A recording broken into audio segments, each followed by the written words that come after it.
for a more focused, detailed discussion of the latest developments in Lebanon, we have from Beirut, Ms. Merna Radwan, a journalist, author. A very warm welcome, and it's a pleasure to have you with us on the show. Good evening. Thank you. Thank you. Mr. Radwan, Lebanon's caretaker Prime Minister Naim Qassem said that a ceasefire was possible before United States elections. Do you see the official talk about the imminence of reaching an agreement as mere optimism, or is it well-founded, especially in light of the continued Israeli escalation that's happening now? Yes. Sorry, you were asking about Naim Qassem's speech. No, ma'am, I'll ask you the question again, Ms. Merna. Lebanon's caretaker Minister Naim Qassem said that a ceasefire was possible before the United States elections, before next Tuesday.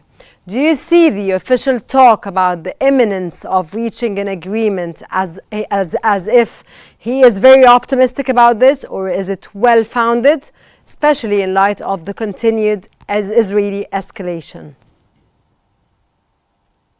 Yes, our Lebanese Prime Minister Naim Qassem said that he had not believed a deal would be possible until after Tuesday's U.S. presidential election.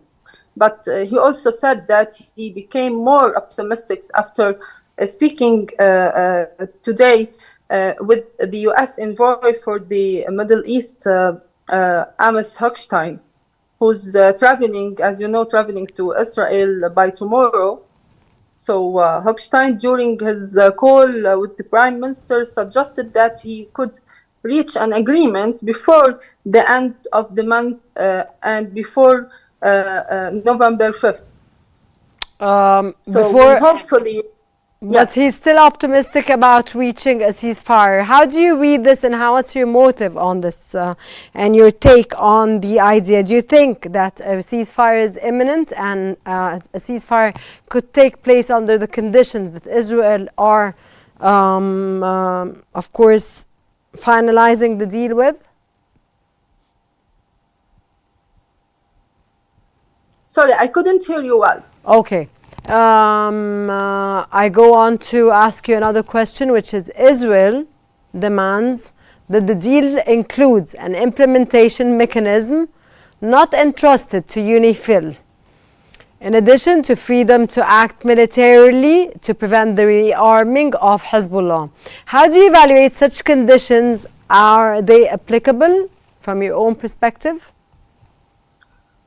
As we all heard, Mr. Naim Qassem, the new General Secretary of Hezbollah, he had a long speech, the longest speech, to answer the claims directed to Hezbollah for its conduct, mainly domestically. Qassem asked for patience from the Hezbollah supporters and their people, despite the difficult situation and the severe setbacks. The important point in his speech was, or the difference was, that he did not link Hezbollah to Gaza, and instead he focused on the terms acceptable to them for a political settlement with a ceasefire at the top. Okay, Hezbollah Chief Naim Qassem said, if the Israelis stop the aggression, Hezbollah will accept a ceasefire, but according to conditions that it deems suitable, conditions that are appropriate with Hezbollah. What could be Hezbollah's conditions from your own perspective, and what might be the Israeli response to these conditions? Yes, they think that Israel, what they say now, that Israel repeated what they did in 1978 and in 1982, when Hezbollah still didn't exist. Perfect. So they believe, yes. Continue. Yes.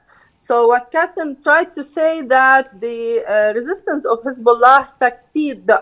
He's the only one succeed that in expelling Israel from our lands. So what he was trying to say now. Sorry, can you hear me? Yes, of course, I'm with you. Continue what you're saying. Okay. Now he was concerning the resolution 1701. He asked what was the outcome since from July 2006 until October 2023, as he said, 17 years, the Israel continued to aggress Lebanon daily. And they saw that the Lebanese army or UN and even the UN emergency force couldn't do anything, just gathering and informations, collecting footage, and monitoring their movements. Okay, Ms. Radwan, considering that you mentioned the resolution 1701 in your answer now, Parliament Speaker Nabih Berri said Lebanon is not willing to change even a single letter in the resolution 1701, adding that American mediator did not mention resolution 1559 or the replacement of UNIFIL. How do you view such statements, and how do you expect the Israeli reactions towards them at this point?